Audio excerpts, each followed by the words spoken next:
Welcome to the Now. I'm Ashley Jenkins. I'm Ryan Haywood. Happy N7 Day, everybody! We've been waiting months, nay, years, to get a real substantive look at Mass Effect Andromeda, and everyone's been looking forward to N7 Day for just that. And so it has finally arrived. After rehyping and re-announcing the game since E3 2014, EA and BioWare have finally delivered. Brace for it. A cinematic trailer with zero gameplay. Yeah, just what I always wanted. Okay, but hey, at least we learned a bunch of stuff about Mass Effect Andromeda, aside from the gameplay, that we didn't know about before. And we did get to see a lot of really cool, very, very pretty space in that cinematic trailer. Plus, they've promised that we'll get to see the actual game on December 1st at the Game Awards show. So that's a start, right? And they did have that gameplay teaser at E3. They did. We've seen like this much. We just were hoping for this much. Also, did you know we're aliens? Yes. Yeah, that's it makes a lot of sense. It's actually a really cool theme. Yeah. We'll get to that. Yeah. BioWare's just kind of catfishing us at this point, let's be honest. I'll take it. Either way, we're here to break down everything new we learned about Andromeda from N7 Day, including new story details and more about the main characters, some of what we'll be doing in the game, and how to pre-order your own space monkey. First up, hopefully you've already heard this, but as of today, the entire Mass Effect trilogy is now backwards compatible on Xbox One. The first game has been available for a while now, but it's good to have the whole crew back together. So, that PSA done, onto the N7 Day trailer. It's narrated by the character we now know as Alec Ryder, the designated Pathfinder for the Andromeda mission to find a new home for humanity. Pathfinders are part super soldiers, part scientists charged with leading the Andromeda Initiative expedition into the unknown galaxy. So their pocket protectors are stacked with bullets. Yes. Got it, okay. But judging from the new trailer, things don't go so well for the Andromeda Initiative. Once the explorers wake up from several centuries of cryostasis, the mission takes a disastrous turn. Who would have called it? Well, otherwise there wouldn't be a plot. It'd just be like, hey, everything's great, come on over. They set off, they lived happily ever after. The end. And you just that's actually called Stardew Valley. Whether the problem is from alien influence, sabotage, or just shitty luck, the trailer doesn't really make that clear, but we do know that the things go south for the humans who are very far from home. Things go so poorly, in fact, that the mantle of Pathfinder soon passes to the main character of Mass Effect Andromeda, either Alec Ryder's son or daughter, depending on whom you choose to play. Now, the rest of the trailer is kind of light on details, but heavy on hints, pointing to a galactic mystery, tons of exploration, brand new alien threat who seems to be on the hunt for the same stuff as the Andromeda Initiative, plus lots of Inception noises, giant monsters, destructible environments, and a brand new nemesis for Ryder and gang to deal with along the way. Now, all of that, still no release date though.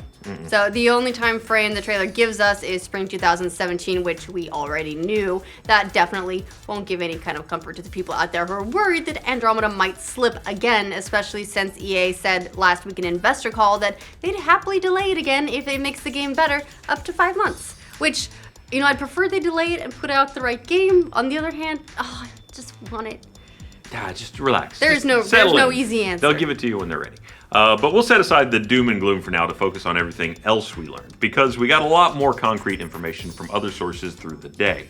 One of those sources is Game Informer, who just released a series of stories about their recent time with Andromeda, where they saw the game's opening scenes, multiplayer, and even a few hours of the story. Those lucky ducks. Fans of Mass Effect 2's loyalty missions will be happy to hear that loyalty missions will be making a big return in Mass Effect Andromeda after skipping the last game in the trilogy.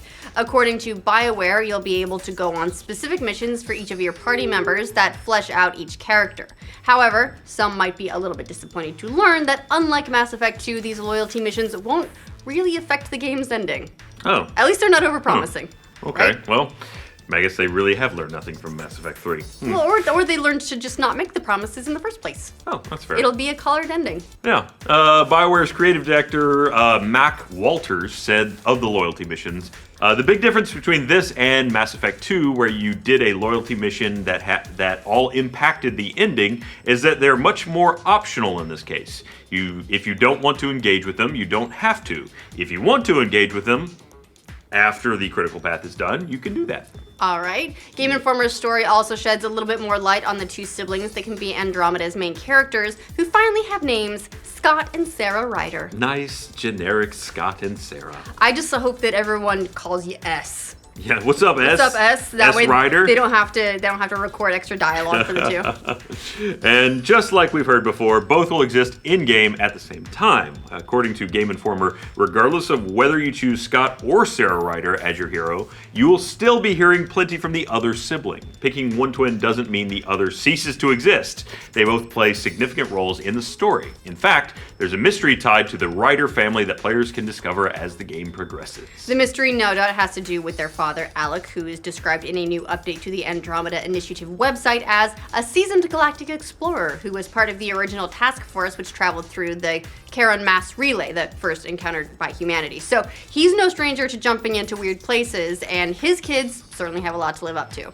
The same update to the Andromeda Initiative site that brought us the information about Ryder also brings us a whole lot more, including the first orientation video, which BioWare teased last week. In that video, a woman named Gian Garson walks you through humanity's mission, a one-way trip to find a new home via Hyperion, a massive ship known as an Ark. But humanity isn't the only one on the search. The training video reveals that there are actually 4 separate arcs, all leaving the Milky Way at the same time.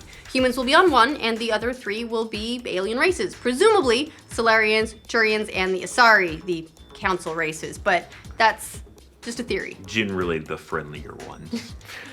It kind of sucks for all the rest of them, right? Yeah, no one care about those other aliens. It's fine. Each of these will be heading to the Andromeda Galaxy to investigate resource-rich worlds that have been identified in the Helios cluster. According to the orientation video, some of Andromeda's gameplay will revolve around establishing settlements and investigating planets, as well as interacting with brand new species. The ultimate goal will be to set up a route of transport between the Milky Way and Andromeda galaxies, which leaves the possibility of connecting the Andromeda series to the events of the original trilogy at some point, possibly. Sure. You're basically a fancy wagon train, only for higher stakes. So this is, yeah, this is Oregon Trail. It's the Andromeda Trail.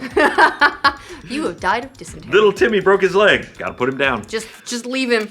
Chuck him out of an airlock. Anyway, so how all that could happen would be interesting because the initiative webpage also gives an idea of when Andromeda takes place. According to the site, the Andromeda mission launched in 2185, which means that it goes out before the events of Mass Effect 3, which wraps up in the year 2186. Oh, nice little side stuff, BioWare. So that means a Shepard must have sent this mission out between the events of Mass Effect 2 and 3, which is exactly what many have been speculating about for a while now. If the crew of the Hyperion does accomplish its mission, it could pave the way for the events of the Milky Way to factor into future games, just way removed from the Reaper invasion.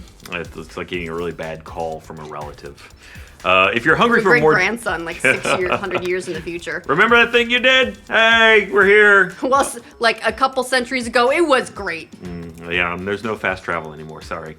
If you're hungry for more tidbits like this, you can keep them coming if you sign up for the initiative. Plus, you'll be part of the Andromeda's multiplayer beta. I don't know why I said the Andromeda's, but Andromeda's multiplayer beta. Look, even though we don't have a release date for Andromeda, that certainly wasn't going to stop the folks at EA from also revealing, by the way, all the game's many special editions and pre-order editions because modern video games. Of course, yes. And if you desire, you can order the standard deluxe or super deluxe version of Mass Effect Andromeda. The perks of these range from better armor on launch day to multiplayer boosters, a casual outfit for lounging around the Hyperion and sexing up your space buddies. Why not? And even a PET Pet monkey. Which I spelled out. Even a PET it's monkey. Capitalized. I just assumed we were going somewhere with that, but no, it's a pet monkey!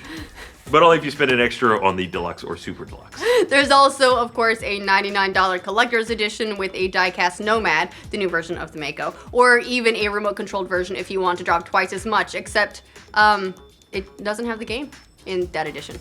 Huh. So it's really, I think maybe it's just a collector's edition Nomad. They couldn't put it in the thing? That seems like it would drive it to me, and I could put it in the Xbox if they would bring me That'd this. be pretty sick. It's like, Mako, take this to the Xbox. And then, oh, sorry, Nomad, take this to the Xbox. Then it just goes away. Well, anyway, so part of that is so they can allow people who buy it digitally to get the collector's items without buying the game twice, but man, it's really weird to buy video games these days. Yeah, this isn't quite as confusing as Evolve, but still a lot of versions that you can get. So let's be careful with that one. But that about it caps off all the information we learned about Mass Effect Andromeda today. What do you guys think of the new trailer and all the new details? Let us know in the comments. And for future updates on Mass Effect Andromeda, like this video and subscribe to the know. I was gonna gear up for N7 Day, and then I was like, no, that's kind of like wearing like my own band shirt to my own band show, and then I was like, I shouldn't. But I see you at least went spacey. That was SpaceX. Mika's rocking it over there. I feel like Mika's got the hoodie. if someone's going to Andromeda, it's probably Elon Musk, right?